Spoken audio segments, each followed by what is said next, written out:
আসসালামু আলাইকুম ভিউয়ার্স, আজ আমি ভীষণ মজার আর খুব সহজ একটা ডেজার্ট আইটেম শেয়ার করব। আশা করি সাথেই থাকবেন। তো ডেজার্টটা বানানোর আগে সাগু জাল করে সেদ্ধ করে নেব। নিয়েছি সাগু আধা কাপ। এবার গরম পানিতে সাগুটা ছেড়ে দিয়ে সেদ্ধ হওয়ার আগ পর্যন্ত জাল করতে হবে। আর সাগুটা সেদ্ধ হলে এই কালারটা চেঞ্জ হয়ে পানি কালার হয়ে যাবে, তারপর পানি থেকে ছেঁকে নিতে হবে। তো হয়ে গেছে সেদ্ধ, এবার আমি ছাঁকনিতে ছেঁকে নেব।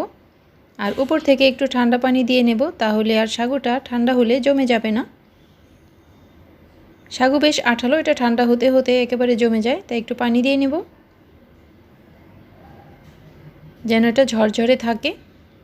গরম দুধে দিলে সাগু এমনিতেই ঝরঝরা হয়ে যাবে। তারপর আমি একটু পানি দিয়ে নিলাম, যেহেতু আমি আর জাল করব না। চুলায় এবার হাঁড়ি বসিয়ে আমি 2 কাপ দুধ দিয়ে দেব। আমি এখানে গরুর দুধ নিয়েছি, তবে কেউ চাইলে গুঁড়া দুধ দিয়েও করতে পারেন। দুধটাকে জাল করে আমি 1.5 কাপের মতো করে নেব। আর সাথে দিয়ে দেব আধা কাপ চিনি।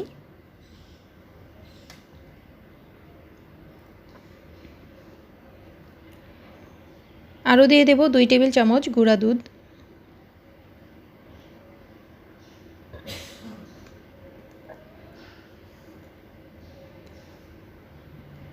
দুধটা যত ঘন হবে ডেজার্টটা ততই মজা হবে।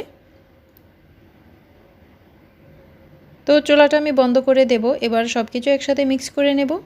তো মিক্সিং বলে সেদ্ধ করা সাগুগুলো দিয়ে দিলাম। এর মধ্যে দিয়ে দেব পাকা কলা 1 কাপ কুচি করে, পাকা আম দেব 1 কাপ কুচি করে, কালো জাম দেব আধা কাপ কুচি করে।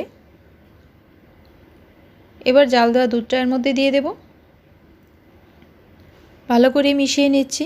কালো জামের রেসিপিটা আমার চ্যানেলে আছে, যদি কারো লাগে দেখে নিতে পারেন, ডেসক্রিপশন বক্সে লিঙ্ক দেওয়া থাকবে।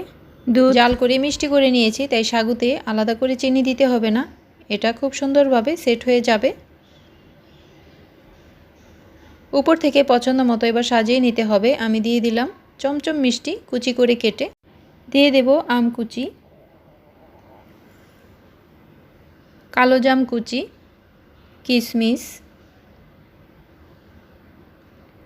বাদাম কুচি।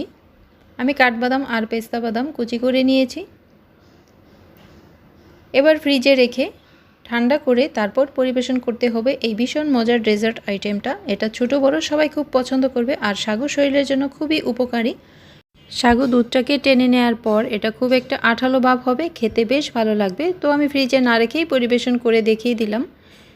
সবাইকে অনেক ধন্যবাদ এতক্ষণ সাথে থাকার জন্য। পরবর্তী রেসিপি দেখার জন্য অবশ্যই আমার চ্যানেলটি সাবস্ক্রাইব করে রাখবেন যদি আমার রেসিপি ভালো লাগে। আবারও কথা হবে পরবর্তী রেসিপির সাথে। সবাই অনেক ভালো থাকুন, সুস্থ থাকুন। আজকের মতো বিদায় নিচ্ছি। আল্লাহ হাফেজ।